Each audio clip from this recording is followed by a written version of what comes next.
Namaskaram. I am extremely delighted to give this talk on yoga therapy in the IYA online Gurukulam. I want to thank IYA for giving this opportunity to me in sharing my experience-based knowledge on yoga therapy. I'll start with a prayer to Patanjali and our teachers. योगेन चित्तस्य पदेन वाचां मलं शरीरस्य च वैद्यकेन योपाकरोतं प्रवरं मुनीनां पतञ्जलिं प्राञ्जलिरानतोऽस्मि आवागुपुरुषाकारं शङ्खचक्रासिधारणम् सहस्रशिरसं श्वेतं प्रणमामि पतञ्जलिं श्रीमते अनन्ताय नागराजाय नमो नमः। श्रीकृष्णवागीश इतीश्वराभ्यां सम्प्राप्य चक्राङ्कणभाष्यसारं श्रीनूत्नरङ्गेन्द्र यतो समर्पितस्वं श्रीकृष्णमार्यं गुरुवर्यमीवे विरोधे कार्तिके मासे शतताराकृतोदयं योगाचार्यं कृष्णमार्यं गुरुवर्यमहं भजे। कृष्णसूरीदयापात्रं ज्ञानवैराग्यभूषणं श्रीमद्वेङ्कटनाथार्यं वन्देहं योगदेशिकं। श्रीगुरुभ्यो नमः। In the first session, which follows now, I will be talking on the theory and the concepts behind the application of yoga therapy. It is like the foundation of the whole, based on which we build the superstructure. Now, the first question is, what is yoga therapy? Yoga therapy means application of the tools of yoga for the purpose of mitigating a person from illness. Then that takes us to the question about what is illness according to yoga, what are the tools, how they are applied. And the first and foremost thing is, what is the origin of yoga therapy, which is also called as yoga sigitcha in Sanskrit. After all, yoga is generally understood to be a spiritual pursuit, a practice which is used to attain certain spiritual heights, particularly finding a self, soul, etc. That is how it is understood. How come therapy came into this otherwise known as darshana, philosophical treatise also? So the first and foremost reference for this comes from none other than Yoga Sutra of Patanjali. Patanjali's Yoga Sutra is considered as the most authoritative text on yoga teachings. Here we get the word Vyadhi in the 30th Sutra of the first chapter.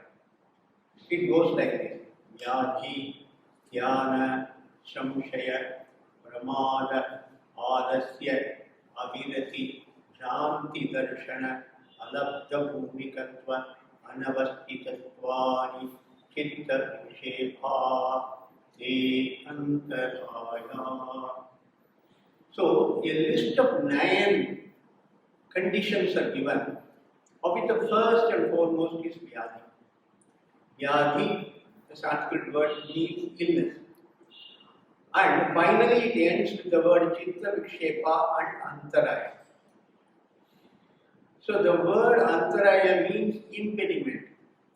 Something is happening, we are moving in some direction, something comes in between, it is an impediment. In the path of yoga, these 9 things which I listed in Sanskrit, and the first and foremost of it is the Vyadhi, is an impediment that comes in the path of yoga for someone to reach the goal. Then what does Vyadhi mean? The commentator, the prime commentator of the Yoga Sutra, Vyasa says, it is called as a vitiation in the internal system. Dhatu, Rasa, Karana, Vaishamya. This is the Sanskrit. So there are Dhatu Vaishamyam, Rasa Vaishamyam, Karana Vaishamyam. The Dhatu, the word Dhatu here is used. And it is stated that they are the 3 doshas. And what are the 3 doshas? I will explain. So let us take that it is the 3 doshas. Rasa means the lip, the part of the body where there is fluid inside. Karana means the various organs. In simple terms. Vaishamya, improper. Improper functioning. That is the simple way of understanding. So basically, at this point itself, we can understand that there is a large coordination between yoga and Ayurveda in looking at the human system, particularly from therapeutic point of view.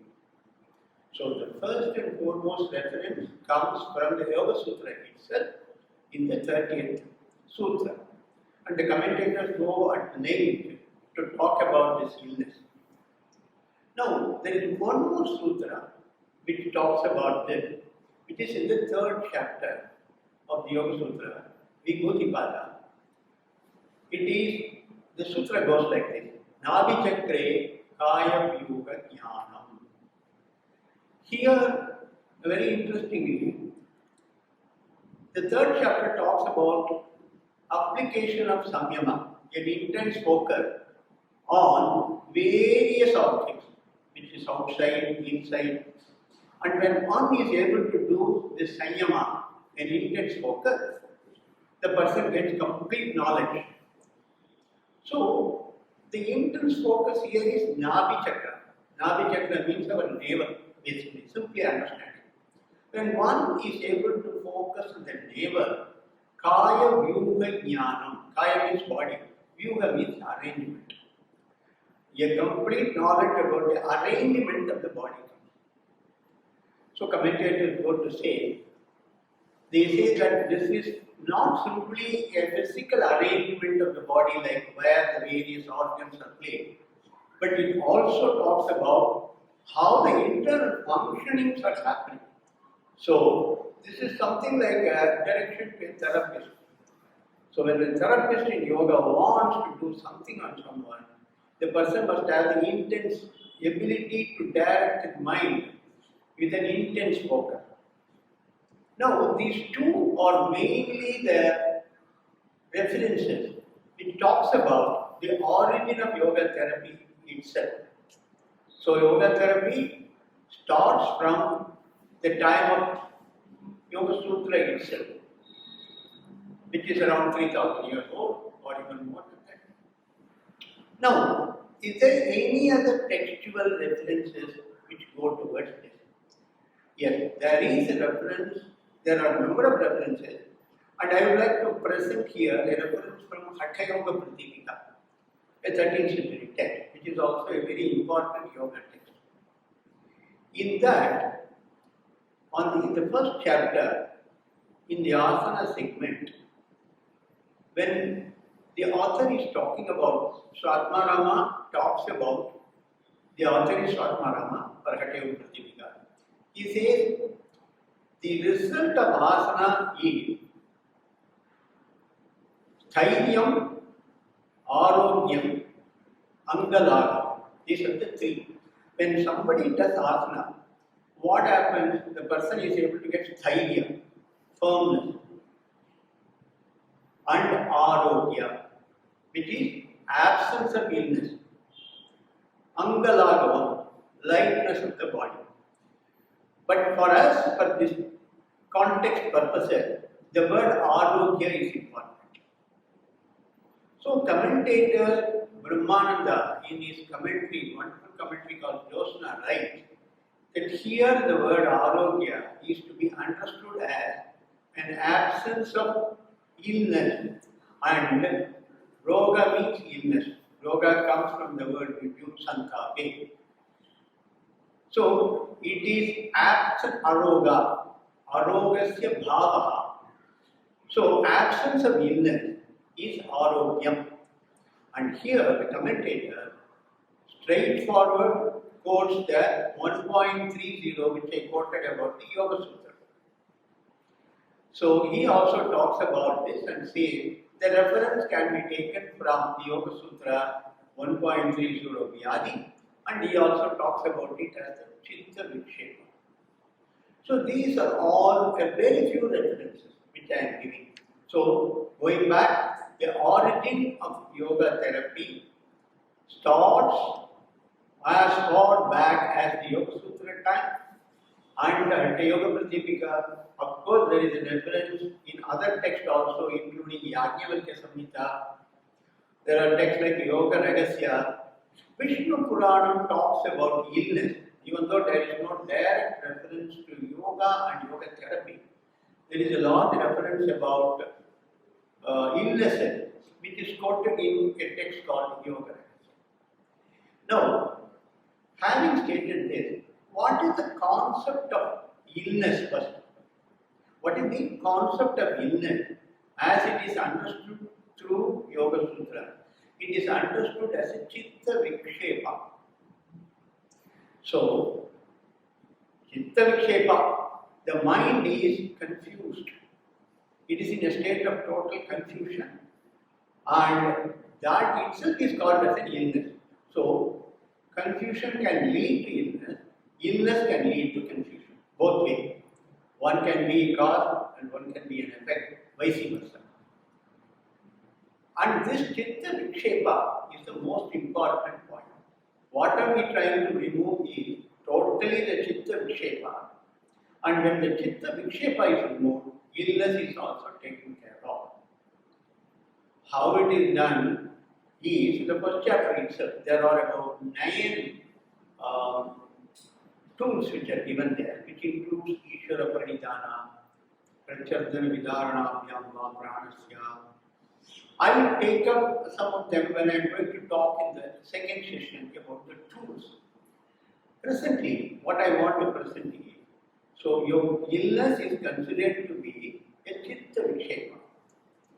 Now, let us go to the concept of the 3 doshas, because what after all the prime commentator has talked about, Dhatu, Rasa, Karana, Vaishamya. So Dhatu talks about the 3 doshas particularly. What does this 3 dosha mean and how it is relevant for yoga therapy?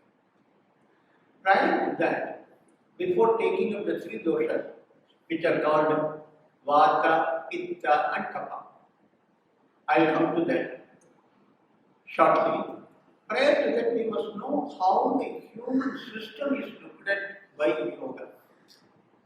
Here, yoga and Sankhya go together.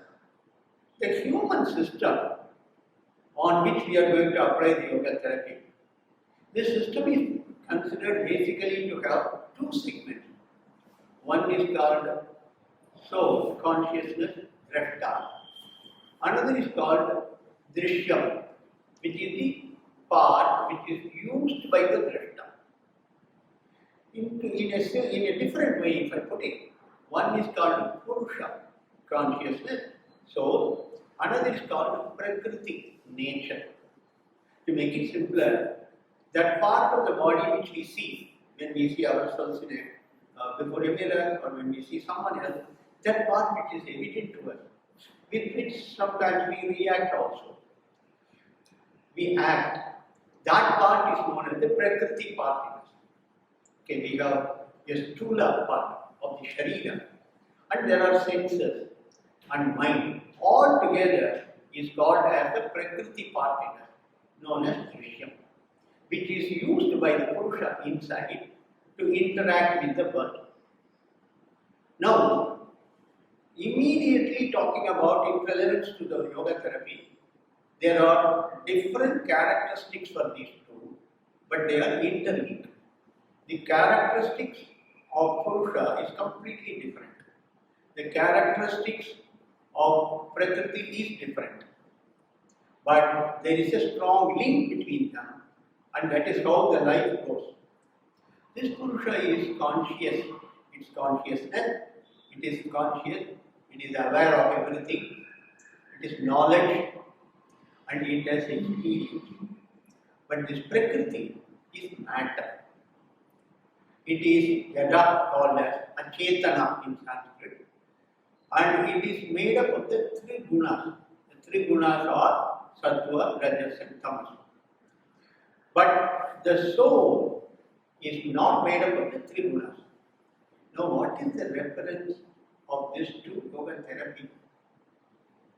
In the yoga therapy, when we apply, we must know that the illness is at the level of the Prakriti. Illness is at the level of the Prakriti part in it. So we get a problem, we get a pain at the body level. We get depressive mood at the mental level. We always say that I have dukkha, suffering. The suffering is mostly at the mental level. All this come under the Prakriti part. It is the Jada part. But the experience is for the Purusha. So the origin is here, the experience is for the Purusha, and there is a link called Samyoga. After all, the Jada part of the Prakriti part cannot have an experience. That is why it is called Achetana. Then why should this Purusha experience this? That is the point. Actually, the life, according to Yoga Sutra, everyone is born in this universe only to go through an experience based on the past activities. The experience could be either happiness or sorrow. As far as the illness is concerned, illness always leads to only unhappiness, sorrow. And even illness is on account of a factor of the past activities, deeds. The past activities and deeds could be in this life itself. For example, if I take something which doesn't suit me, an activity, in the morning, in the evening itself, I may have a problem. So it is a link between the cause and the effect. But what I took as some stuff which doesn't suit me is taken at the Prakriti level, but it is passed on to the Purusha. So this is the most important point to be understood. Now the three gunas I told you, which are the basis, like a raw material, based on which the Prakriti is made up of, is Sattva, Rajas, and Tamas. Sattva is brightness, knowledge, also that it is responsible for showing everything. Rajas is activity, Tamas is stability. All the three are required, but the requirements are different depending on the activity. When I want to go to sleep, I need a lot of Tamas. When I want to be more active in an office, particularly governing certain things, I need Rajas. When I have to be talking and doing something relating to studies, it is better I have Sattva. So a combination is required. But they are driven completely by our past activities known as Vasana. Now these three gunas, Sattva, Rajas and Tamas, correspondingly is taken to be the cause of the three doshas, which are known as Kapha, Vata and Pitta. Even though directly we cannot say Kapha is related to the Tamas, Pitta is related to Rajas, Vata is related to Rajas, Pitta is related to Sattva. This cannot be directly coordinated, but there has been a lot of work that has gone into to find out how the gunas and the various doshas, three doshas are related. Shushruta, the prime Ayurveda um, Acharya also talks about the link between the three doshas and the three gunas.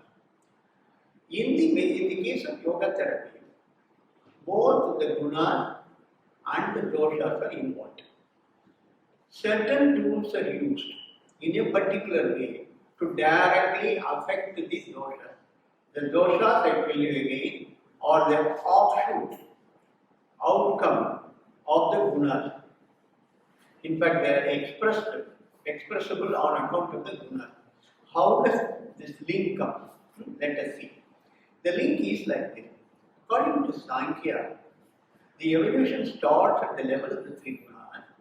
A combination of them starts producing, and we get a stage by stage evolution. At the lower and most part of it comes the Panchabhuta. The body that we have is made up of the Panchabhuta. The mind is made up of the Trigunas, in particular. Trigunas are the subtle part. The gross part of the expression is in the form of Panchabhuta. The Panchabhutas themselves, when they are functioning, they function, and what happens on account of the functioning of the Panchabhutas is and then what is expressed as the three doshas. So when it is air, it is vata. Of course, some amount of akasha is used. Then the pitta is fire. Kapha is water and earth. So this is how there is a link between the three gunas and three doshas. So what we are going to deal with in yoga therapy is to have this basic structure. In fact, this can be called as a human yoga anatomy also. Now, I told you the first important thing that we need to keep is mind is that what happens as illness is at the level of the Prakriti and it is experienced at the level of the Purusha. Now, let us also look into one more important idea, which is very base and important thing known as prana. Prana, which is also known as energy, bioenergy, which is felt everywhere.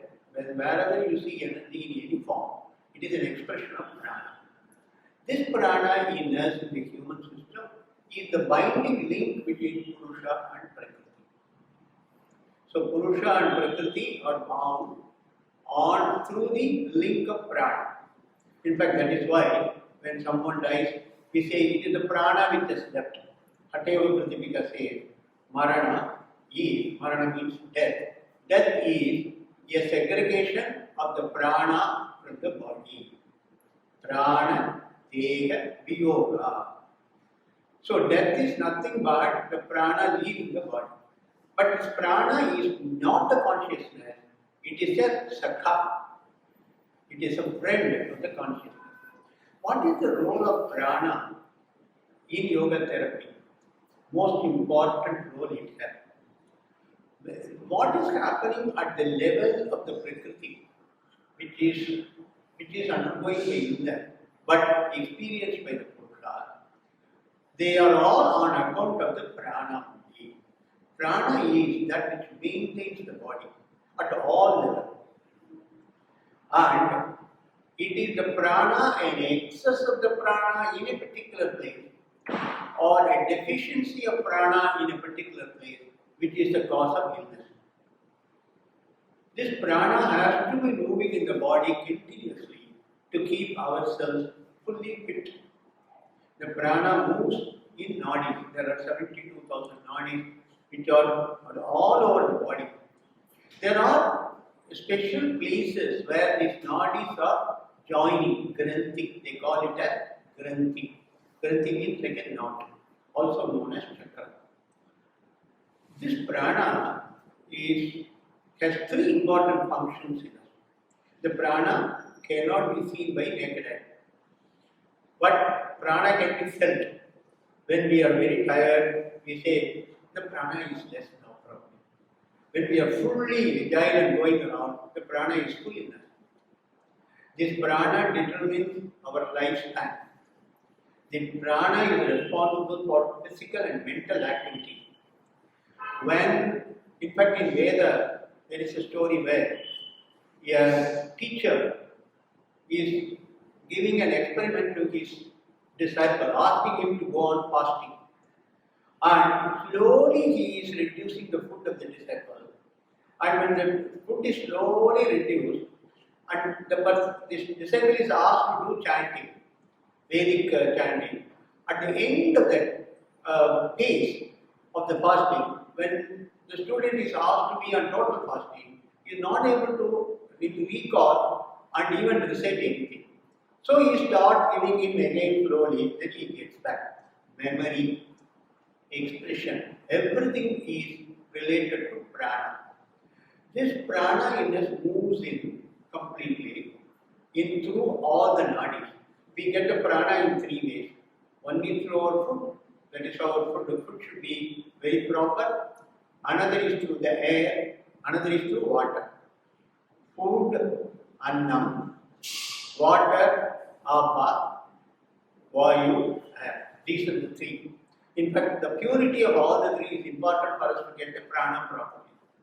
Of course, in the system, the prana is divided into 5 segments to work in 5 places. But the nadis are very important. Prana moves in the body through the nadis. And a free flow of prana through the body is essential for removal of illness as well as maintaining the wellness. The impurities, malas inside the body are responsible for the prana to move outside. It can go up to 10 angulas outside the body. The angulas are calculated based on the fingers of the human being. 10 angulas. Till then it can go out.